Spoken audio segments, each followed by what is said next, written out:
My Potter's Journal for summer 2023. Can we fit a kiln opening?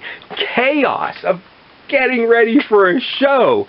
And more Slovenian pots. All in the same video. Let's see what's going on in the studio today. Is now the madness to building up to a big show. This is the Slovenian monster. This is the Slovenian potter. There are pots just lined up to get into the bisque. The top shelf. More of the Slovenian pottery nut roll pans, the poticnica. Okay, similar to a ring bowl. I did get more into the decorative process. The dots, little dots, so prevalent in the Slovenian pieces. It's amazing how different cultures can use the same kind of decorative idea, but it can take different forms. We're going to let this cool a bit and then get further down in. And the next thing I looked into was the souring milk container. Okay, a Doogie Peisker, I don't know how to pronounce it.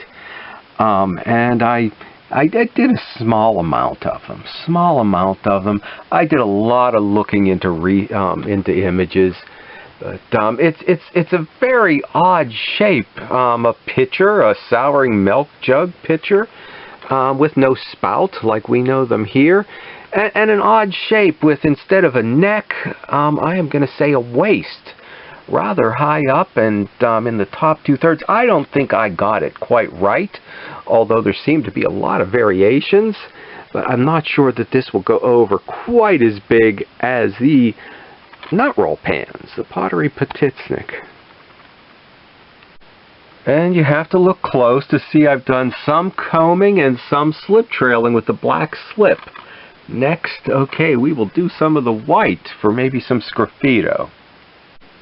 Okay, this involves dipping the kind of pre-leather hard pots into the white slip. And I always give them a turn like that, which I think helps to get the line going around somewhat level.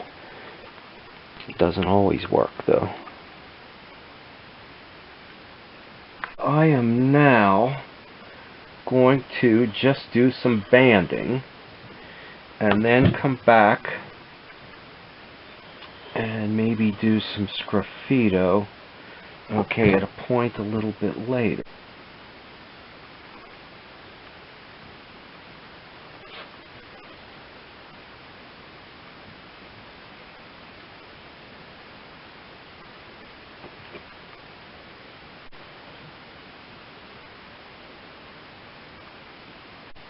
I have my doubts about the milk pitcher and this show, but I know at shows my pies are always a big thing.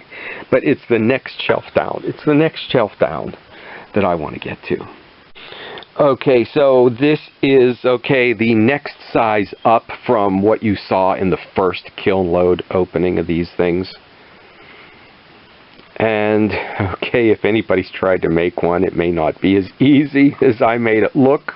I've done the sea mist because I know it is my most popular seller and color, but I'm starting to think with this pot, I should be sticking with my green glaze that's very traditional for doing these pieces. And this is the next size up again. And with each size up, I have added a little more to the decorative element, which will help when you take it to the show explain, when sometimes two sizes of pots are similar, why each one costs a little bit more.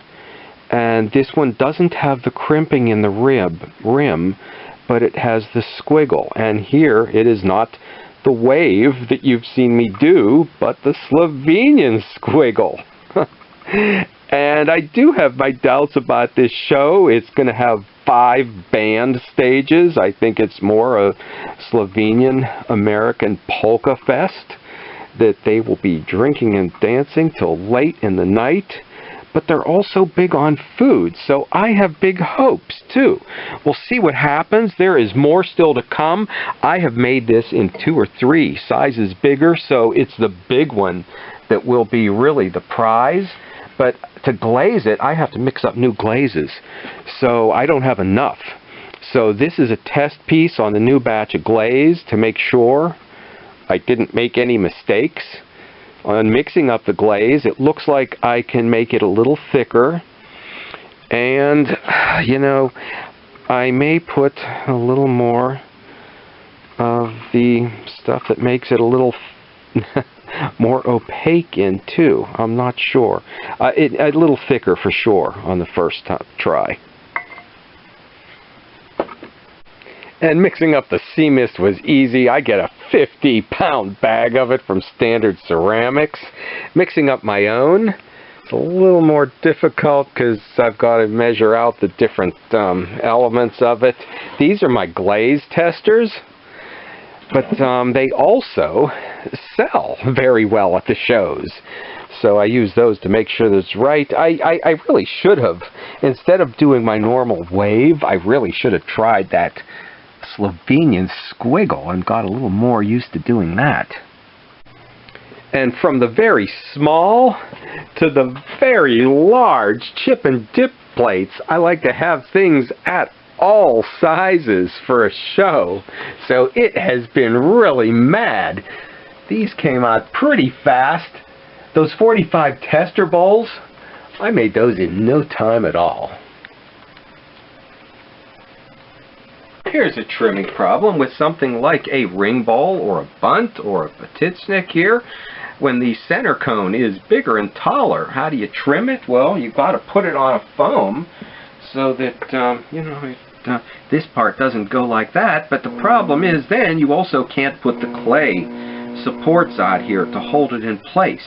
Now, if this was a bowl, you could put your fingers here to kind of hold it on the wheel. So what I'm going to do is place a rib there, and I can put a little bit of pressure down so that I can take just a little bit off of here. This wouldn't probably go for a major trimming on a sloppy bottom, but we just needed to get a little bit.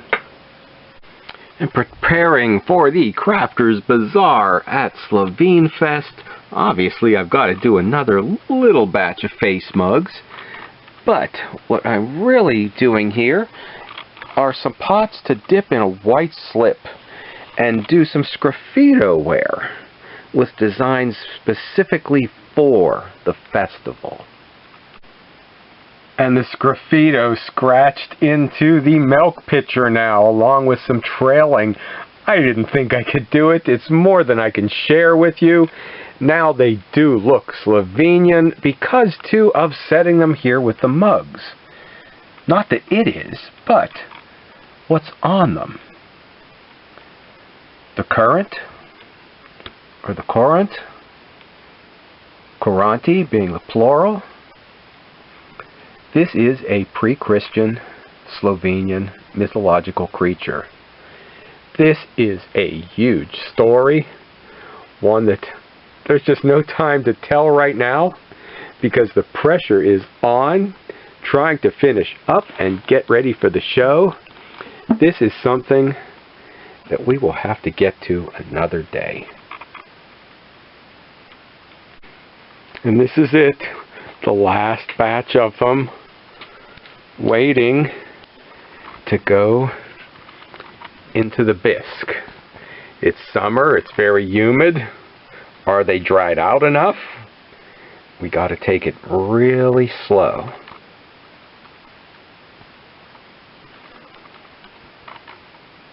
And now, June 30, I will unload a glaze kiln. I will maybe put the next 3 kiln openings in one video. Up on top here, these are not fast drying, but it's so humid in the summer. I need to make sure that they are dry because sometimes the pieces just don't dry out.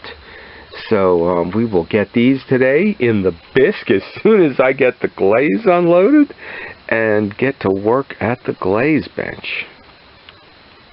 And unloaded and now loaded again with a bisque. Okay, the rush is on. The old tarragon glazing trick for these big things.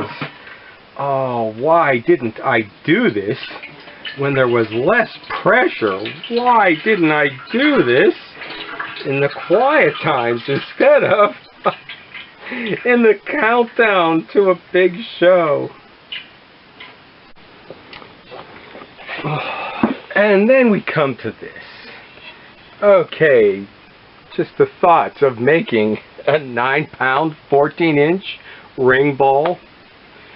Too much to get over. Then the thoughts of altering the form in a way we've never seen, unless you're Slovenian and you know about the pottery poticnik, the nut roll baking pan. And then there was the trimming of the bottom. The middle thing is a different size, so setting it down on the wheel. And then the decorating. And that went to a new level that I've never done before. Well, we're not finished yet in the pressure of getting ready for the big show. We've got to glaze this thing. And I've got a big tub. My 5-gallon bucket won't be big enough. But even this, is it going to be possible? Okay. So, and then it's up to the kiln. Hey, stop back and see what happens in the studio next week.